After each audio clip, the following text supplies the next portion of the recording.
Thanks for watching Mid-Morning this Thursday. Investors are licking their wounds after a big sell-off yesterday on Wall Street. Minneapolis-based Target, along with some other big retailers, reported disappointing earnings. The question is whether inflation is already doing its damage. Let's go to New York for some answers. CBS News business analyst Jill Schlesinger is with us. Hi, Jill. You're wearing Target red today. Yeah, I'm wearing Target red and the red that we saw all over the screens yesterday of the stock charts. So I'm sorry to have to do that. I'll be looking forward to coming back and talk to you wearing green. Yes, right, exactly. Yes. So we saw Target stock really take a dive, 25%, the biggest the drop that it's ever taken. And that really sort of had a cascade effect. What happened yesterday?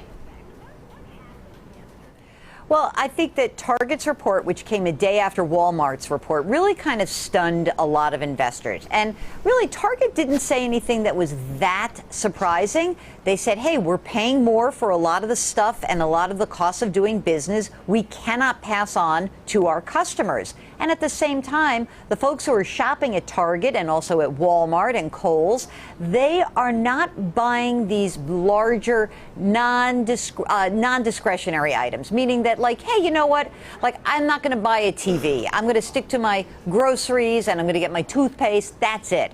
And so when you think about those things together and you think about what that means, it could mean that big companies are going to be making less money in the future, that we are probably going to see consumers slow down some, and then we just got that underlying concern that we're at this 40-year high in inflation, and we are also in a rising interest rate environment, and that could potentially lead to a recession. So that was just the culmination of many weeks of selling that we've seen in the marketplace. Yeah, I was a little surprised, Jill, to see the freak out, because obviously we closely watch Target here in the Twin Cities because so many of our viewers work there. It's a big part of our economic engine.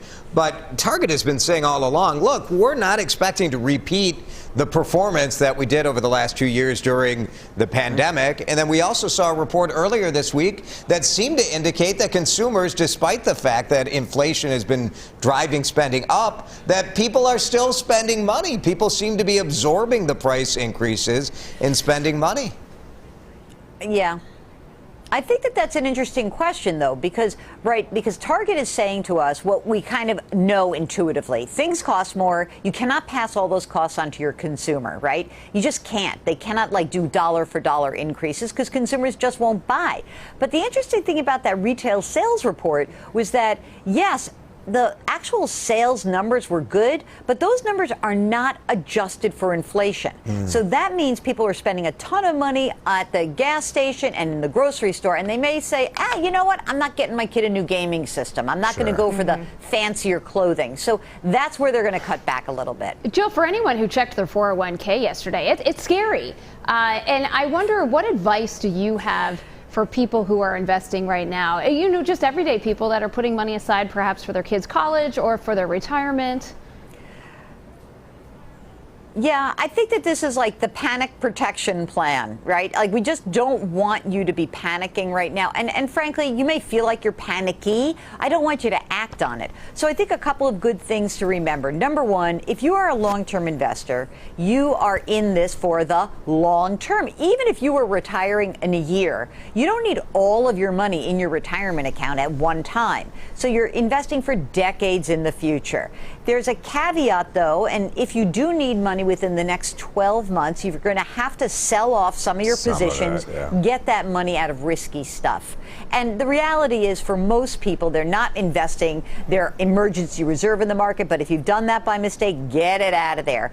Long story short about investing is that when you look at these big drops in the moment, it feels like you want to do something. Like, don't just sit there, do something. Right. Let's flip that on its head.